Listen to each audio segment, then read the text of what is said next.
I started out doing small clubs and bands and any local thing I can put. Anytime you can put your hand on a piece of gear, you can't go wrong. It doesn't matter if it's a small show, if it's a club thing, if it's a band thing, if it's an ENG shoot with anybody. Anytime you can get out, put your hands on something is, you know, really what you need to do. So I started out doing like local club things, and from there went to a school. I don't know if you ever heard of Full Sail down in Florida. Well, I went back in '88 when it was still built around a recording studio and a strip mall. So our classrooms were literally, you'd go in to a loading dock, they'd open up the garage doors, and you'd sit in a loading dock at tables, and that's where we had our classes. Now, obviously, they have a campus, a facility, it's huge dough, but they have, you know, video, audio, digital, you know, all the stuff you guys are getting into. You were showing me what the editing system you guys are using, the Adobe, what is it? Okay. He walked in today and Bill's like, here's what we're using and what time. I haven't even seen that. So where was I? At the dock. Thank you. So we're at the dock. So basically, the nice thing, thank you, the dock, you can't remember that. So the whole thing with Full Sail was hands-on, 4 hours of hands-on, 4 hours of classroom. Anytime, go back, anytime you can get your hands on a piece of gear, the better. I originally went, thank you. So I went there, wanted to do arena rock, wanted to tour, live on a bus. Well, got into my first class, was my live sound class, loved it, thought I was on my way. My second class, because they broke them up into 4-week sections, my second class was a recording class. There I found you can hit stop and rewind. It was a whole nother thing I didn't even think about. Yeah, we'll do the studio thing. So I went to school there, ended up doing an internship for a company called New England Digital, which was really one of the first digital workstations. They made something called a Post Pro and a synclavier. The synclavier was really a music-based. Just to give you an idea with what you're doing now on computers, the original New England Digital mainframe was about the size of a refrigerator. So about that high, and you use the big 16-inch optical discs for drives. Oh yeah, and it was slow. Mm-hmm. So you know, with the schooling and wanting, you know, trying to do the live sound thing and then wanting to do the studio thing, I got the opportunity to, with the manufacturer, this New England Digital, to go do an internship in London for 6 months. It didn't work out really. I mean, they didn't want to sponsor a work visa, otherwise I'd probably still be there. But as it turned out, everything worked out because they went out of business, because obviously no one's ever heard of them. But as I came back from my internship, I grew up in Madison, so I don't know if anyone's a Packer fan. I'm a cheesehead. That's what I'm talking about right there. Hey, dude, I've been here 25 years. I've been fighting the good fight down That's here. what I'm talking about, man. You got to shake your hand after this. That's what I'm talking about. Absolutely. I got the cheese. I had the cheese hat. I got the cheese beer koozie. I had the cheese bow tie. You So, like that, John, still? so when I got done with my internship, went back to Madison, sitting there, wondering what the heck am I going to do? No idea, nothing going on. Looked at my CDs. I was really into the blues, heavily back then. And I'm looking at all my blues collection. It said Streeterville Studio, Chicago, Streeterville Studio, Chicago, Streeterville Studio, Chicago. I don't know if anyone's familiar with Streeterville. They've been closed probably 10 years now, something like that, 12 years. Mm-hmm.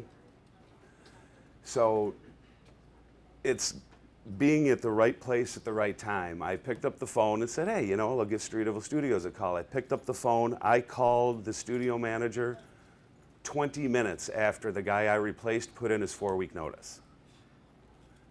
Went down, had an interview, started at the studio, spent 5 years there until I had the opportunity with one of the freelance engineers that was coming through, because I was an actual studio assistant. So we had 3 music rooms upstairs, 5 production rooms downstairs. And I'd see freelancing A1s or, well, audios, guys come in and round through.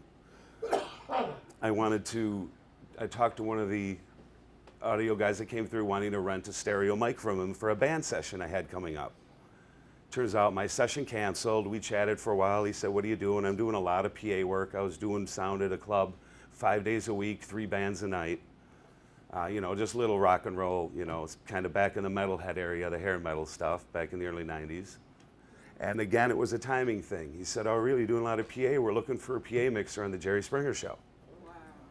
I said, "Who the hell is Jerry Springer?" I'm working second, third shift. I'm sleeping till 4 in the morning. I don't watch, or 4 in the afternoon. I don't watch daytime TV. Went in for an interview. 10 days later, got the job. It's the same with there'd be, just like if you went to see the Tonight Show or you went to see anything like that, it's the same setup that we had at Springer.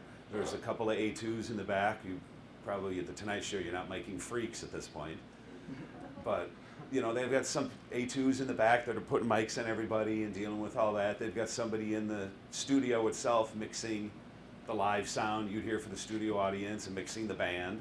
Then you've got somebody else in the control room mixing what is going to tape that you hear on the broadcast. So there's different, parts of the sound. There's different kind of departments. We're all one unit, but there's different, responsibilities. And each one's different. Mixing for the studio is different from mixing on air. And Jerry had a stick mic, and he also had a lav mic. So if the stick mic went out, he had the lav mic. Oh, that's the thing with Jerry, his mic never went out. He'd do this all the time. Yeah. So, why don't you tell us about him? Do that real quick and open up his lav. Right. He wasn't lollipopping necessarily, even himself. Right. By the way, everybody know what lollipop means? No. Dora, It's what's like lollipop mean? In and out. In and out, right. In and So out. you got a guest, you're interviewing on camera.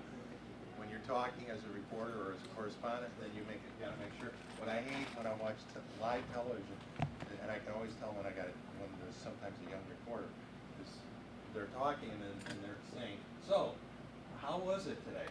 And this person starts talking, but the mic stays Oh, here. right. It was good. So yeah, that's lollipop. Yeah. So, how you do like audio and all that. So I know I want to learn everything, but it's sometimes hard when you feel like you're gonna get stuck just being like an audio person or something like that. Like I want to be like a host one day. Is it possible for an audio person to become a host or something? Well, if it's a security guard, it must become a host. Right. Oh yeah. Oh yeah, right? You had a whole show now, Shaq. It is. I forget. You're Steve Wilkos Show. It is, but I don't know if I would take the audio, the path. I would know if I would take that path if you want to be a host. I'd almost probably go into production Oh. as opposed to being a tech. You'd have a lot easier chance of going in production-wise if you start as an AP, then you work up AP, a producer. You know how the shows are built, and you realize what it takes on that side. I think would help you more is if you wanted to become a host as opposed to tech. Because once you get into the tech side, you're probably going to get stuck. Right. Yeah. So start off like a production intern. Start off like a production assistant, a production intern. Start off in that world. Start off getting coffees for people and Right. and donuts and and then come in from that angle. I think would be your better. I was starting off the wrong way because I was like, maybe if I do sound. Well, sound will be easier to get into because no one wants to do sound. It's boring. Right. We are in desperate need in That's how you the get television stuck, though, 'cause community. I'm stuck. Right. Well, then again, But I you- wouldn't. that's I what you can't wanna imagine do. doing anything else. Right? I knew. Thank you. But yeah, approach it from that side. I think and don't forget that I've only been talking about audio, but there's camera, there's audio, there's lighting. On the tech side, there's graphics, there's digital tape machines, there's Duet, there's EVSs. Duet. Duet, it's if you're to watch a baseball game and you got the so-and-so players coming up here and his batting average and all that. There's someone that sits at a keyboard and types all that in for every player. The on-screen graphics, there's Kathy's still doing it. Kathy literally got flown all over the country doing different football games. During the football season, she was being flown all over the country. How do they receive that information to type it up on the screen? Is that something that they have to know, or is that something that The comes? producers will give you, for example, when we get guests on They the go Springer duet graphics. Yeah, the See what it producer comes will up with. actually give you Chiron. all the guests that are coming up. And you have to make what's known as a chiron, a lower third, Okay. description for them. So they'll put the name and, and if they have a title, that title will go on there. Like, one of the things that, and Dave can back me up on this, one of the things that Richard Dominic, who was the producer of the Springer Show, said, I want people to be able to figure out my show without the sound down. So that's why he would have graphics up there, which would be, a Bob Wilson, man who loves his donkey. Remember that show? Anyway, so you could But see those are the fun. donkey. That's the fun stuff. I mean, the wacko weird stuff. That was a fun, here was the fun about that show, and Dave knows this as well. We would hear on the PL, everybody know what a PL is? Anybody not know what a PL is? Okay, it's the headsets that you're wearing, and it's the system that you're using to talk to the director or the producer or whatever, okay. I don't even exactly know what PL is. I think it stands for production line. Oh, production line, there you go. I'm not sure, but they call it a PL. It's RTS, which is the manufacturer. It could be ClearCom. There's several companies that make it. So we would be on camera or, doing audio or whatever, and we would hear stuff coming off the other camera guys or off the tape guy, Eddie Cohn, who was a comedian, and about the guests. I mean, and so you're doing your job, but you're laughing the whole time because some of the stuff was ridiculously fun. Speaking of the freaks, are they actors or are they real No. people with scripts? Real people, no No scripts. scripts? No Are you scripts. telling me No. people Yeah, one of my are best friends is on it. Yeah. No, scripts. what they'll do is they'll pump you full of Red Bull and Mountain. Yeah. They'll pump you full of Red Bull and Mountain Get Dew, you angry and stuff get you like riled that? up, Yeah. and then send you out. But It's No, real I mean- exaggerated, but it's real story. yeah, it's real people. Yeah. it's They don't crazy. get paid. They'll get $50 or $75, $50 or $75 per diem just so they can eat, while they're in town. But they don't get paid. It's for the majority of the guests on that. It was a chance that they had never been and probably never will be in an airplane ever again.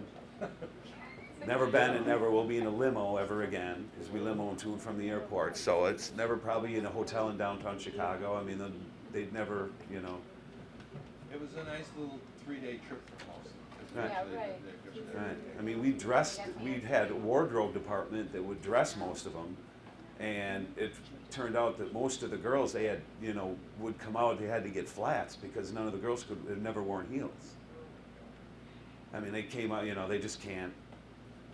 I mean, so it's a different, Mm-hmm. Yes. Back when you were doing the sound for the clubs and whatnot, Mhm. you said you did a bunch of different ones. Was that because you got on with a company and they put you out there? I actually got on with the club. Yeah, you did. I was Yeah. gonna say you gave your resume to just every club. It wasn't even a resume thing at that point, but I just happened, it was a connection. They were looking for a sound guy, and I happened to, know someone that knew the owner. And this club's long gone. It was out of Belmont and Central, so it's been gone for a long time. But it was just one of those. You went to the club owner, and go check out. If you're really into it sounds like you're kind of interested in the live sound thing. Go drop resumes off at open up the reader or whatever. Go drop it off at the tap room, at every place at the Beat Kitchen. You name it, they go and see every live sound guy in every bar you can.